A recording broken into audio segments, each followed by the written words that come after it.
Hello, and welcome to the Menopause Mindshift Self-Love Podcast, where we are inspiring women in menopause to unleash their inner queen, write their own story, and define their own menopause journey.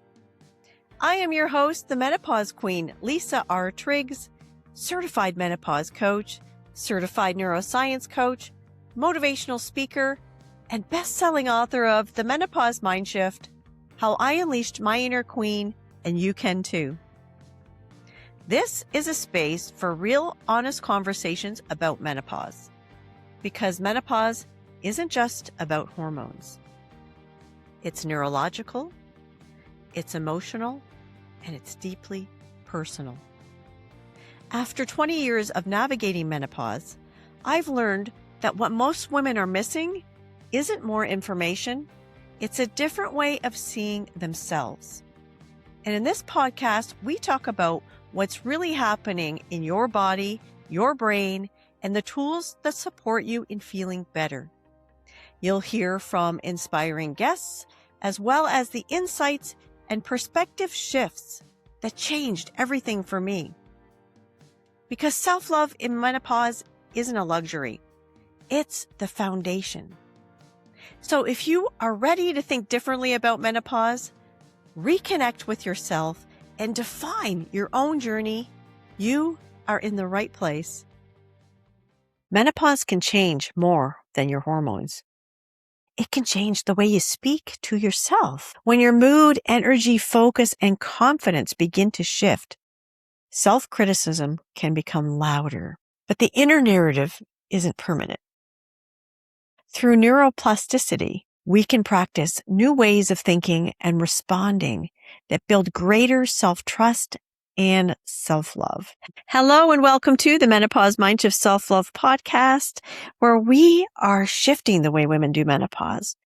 We are encouraging them to write their own story, define their own journey, and unleash your inner queen. I am your host, the Menopause Queen, Lisa R. Triggs. I am a certified menopause coach, certified neuroscience coach. I am a motivational speaker and a best-selling author. Let's talk about the brain during menopause a little bit and neuroplasticity. And let's begin by defining what exactly is neuroplasticity. Even I have trouble saying it. Neuroplasticity is the brain's ability to change and reorganize itself by creating and strengthening specific neural pathways based on what we repeatedly think, feel, learn, and do. In everyday terms, it means the thoughts and behaviors we practice most often become more familiar to the brain.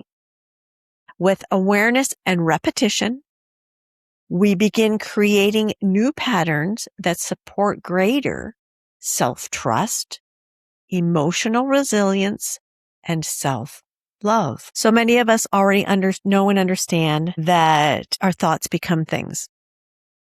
And repetition is how we learn. Even when you're in school, what do we do when we study?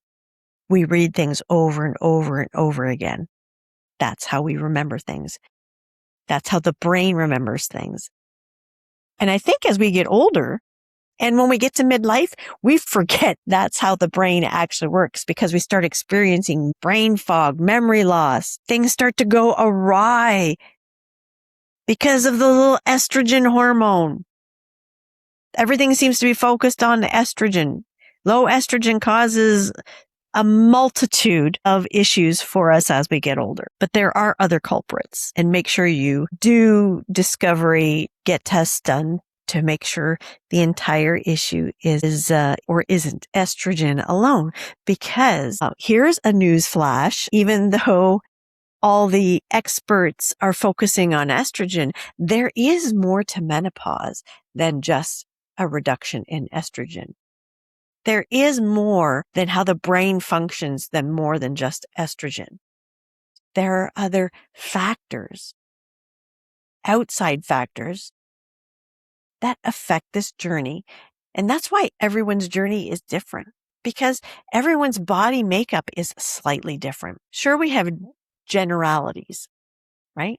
That's how we base science. That's how doctors have based the science that we now live by. Generalities or the populace or most people. But is it? Now, unless you're an identical twin, but even in that case, are they truly identical? If you look at the gene patterns, if we really want to get into it, everyone's gene pattern is slightly different. And I could be wrong with identical twins. Maybe they are the same. For those that aren't identical twins, everyone's genes are slightly different. Our DNA. So that means that no two people are going to have the exact same life experience. Period. No matter what stage it is. If you think about even what position are you in your family when you are growing up? Are you the oldest? Are you the middle? Are you the youngest? I'm the youngest. I'm the youngest of 7.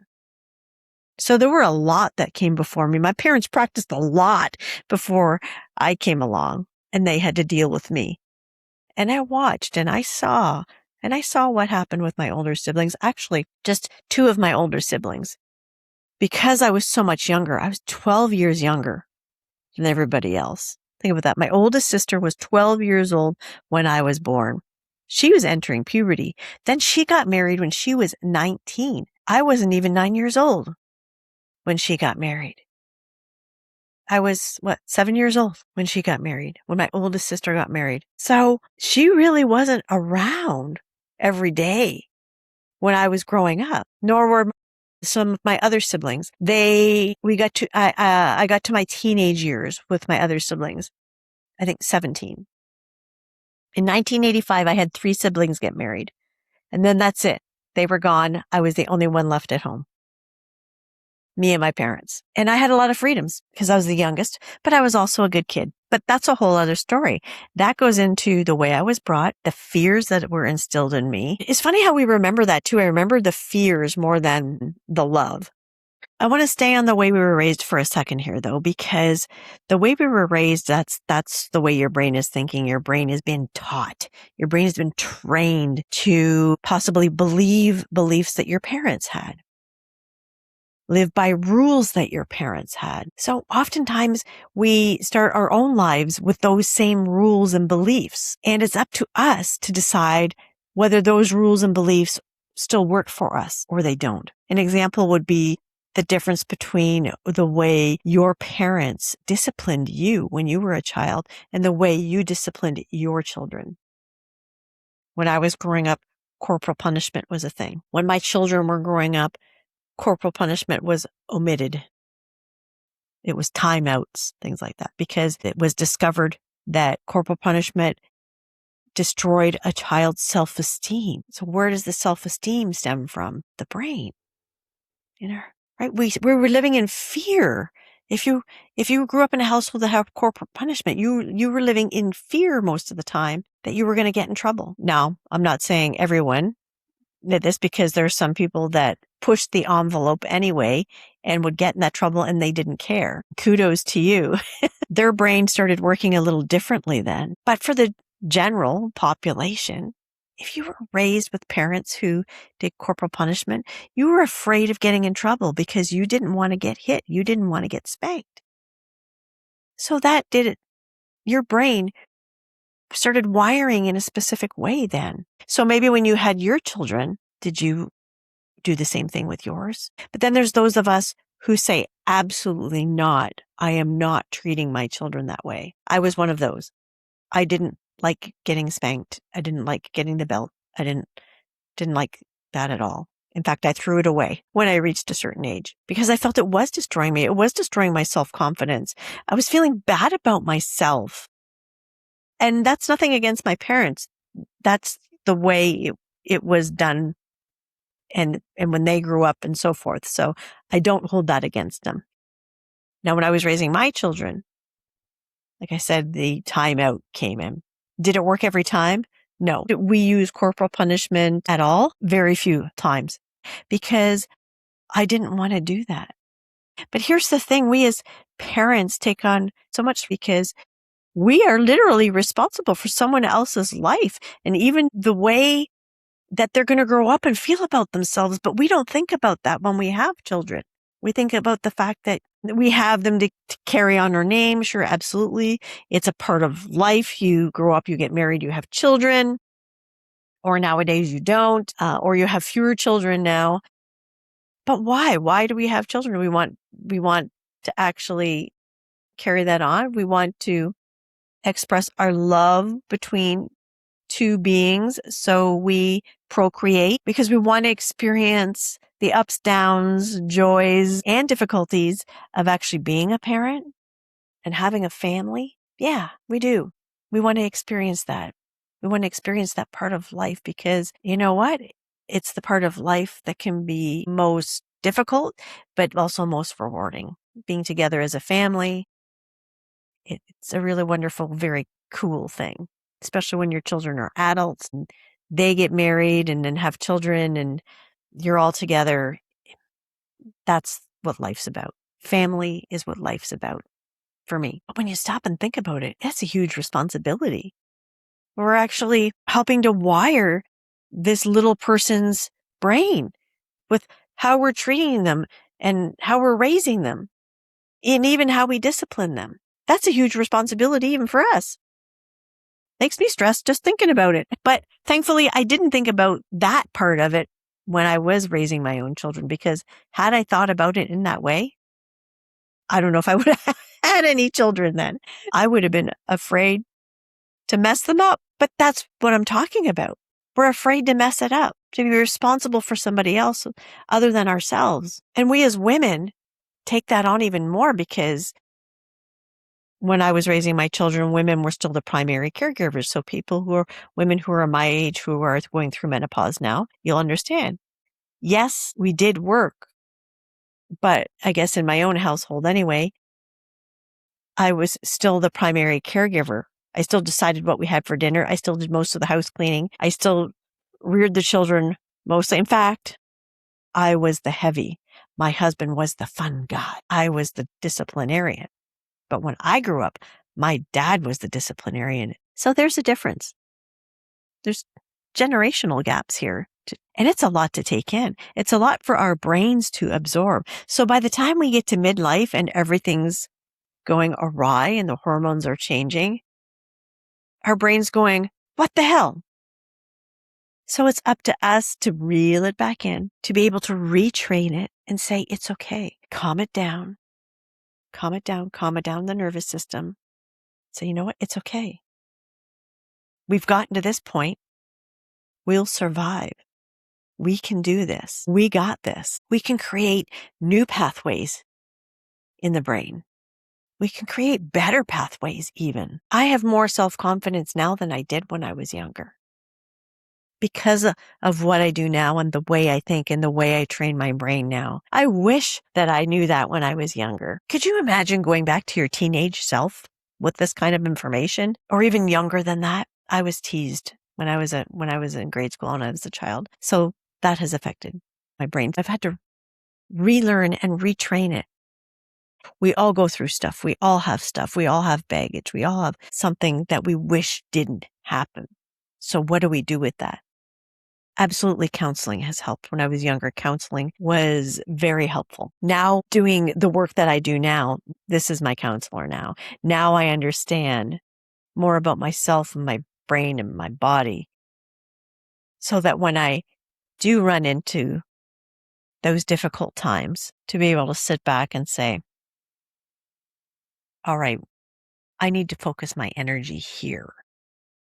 I need to focus my thoughts here, because when I focus my thoughts here, we're going to tackle this issue, this problem. And we know that during menopause, with all the changes that are going on, with the hormone fluctuations, it can be difficult to recognize, acknowledge, accept, discover even that the brain needs to get reeled in, needs to be reminded, needs to get retrained because of the hormone fluctuations. Sometimes we need to do a little extra work and readaptive work to be able to retrain the brain again and say, hey, you remember this? Hey, you, reel it back in and tell it again. No, no, no, no, no. I'm all good. This is happening. This is the way that I want my life to be. And we keep telling ourselves that. It's so important not to get caught up in the downward spiral of the hormones and let the hormones be in control. The way we speak to ourselves. We've gained the extra weight. We can't sleep. We're exhausted. The mind starts going and spiraling and the narrative changes. You start coming down on yourself.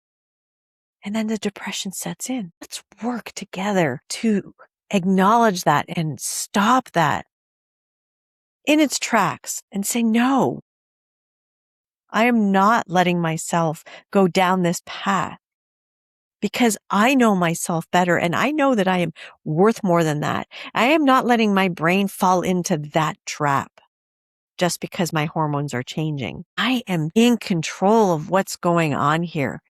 And I can do this. We get stuck in this self-criticism. Oh my God, I've gained so much weight. Look at me. When I look in the mirror, I don't even recognize myself. It's okay. It's temporary if you allow it to be. It doesn't have to be a normal thing, an ongoing thing. You can do something about it, but acknowledging it is the first step. Acknowledge it and then be aware enough to be able to say, nope. Not going down that road. I value myself so much more than that. I am so much more than that. I am more than just my physical being, this physical person standing in front of the mirror. I am more than just a body. I am beautiful on the inside. And that's where it counts. And that's where it starts. Being beautiful on the inside and knowing that and telling yourself repeatedly, I got this. I am beautiful and I am strong and I am healthy and I'm aware and I am making changes. Decide what you want. Decide what you want out of your life and who you want to be and get her. Be her. One thing I've learned during this journey of mine, and you've probably heard me say it before, is that no matter what my hormones are doing, I know my brain can take over and take charge and be in control of things. Because there was a time when I let the hormones be in control. And those are the years that I was depressed. Those are the years that I had gained all the weight. Those are the years that I had the brain fog, the memory loss, and all the hot flashes, and on and on and on. Once I learned how to use my brain, how to use my imagination to picture myself and my life the way I wanted it to be and acknowledge that I was thinking about everything negatively, shift the perspective, that connection I always talk about, how everything is connected, that shifting that perspective, that's part of the brain work. That's part of retraining your brain when you're shifting your perspective. I love my spouse. I love my kids. Focus on the good in all of them as well as myself, focusing on the good in myself first. It starts with that.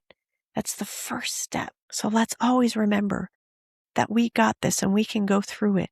We're creating that emotional resilience using tools that actually help calm your nervous system, calm your body, be able to recenter yourself, letting your body know, letting your hormones know, oh, you're not in charge. I got this. Remember that. We are resilient beings. We are women. We are the definition of resilience. So with that, what else can I say? Thank you so much for joining me today. I hope that this episode gives you something to think about. And I'm going to sign off by reminding you that there are so many tools that you can use to help you get through menopause, including your imagination. Retrain your brain, shift the way you're thinking, focus on the good, focus on the love that you have for yourself first. Bye for now.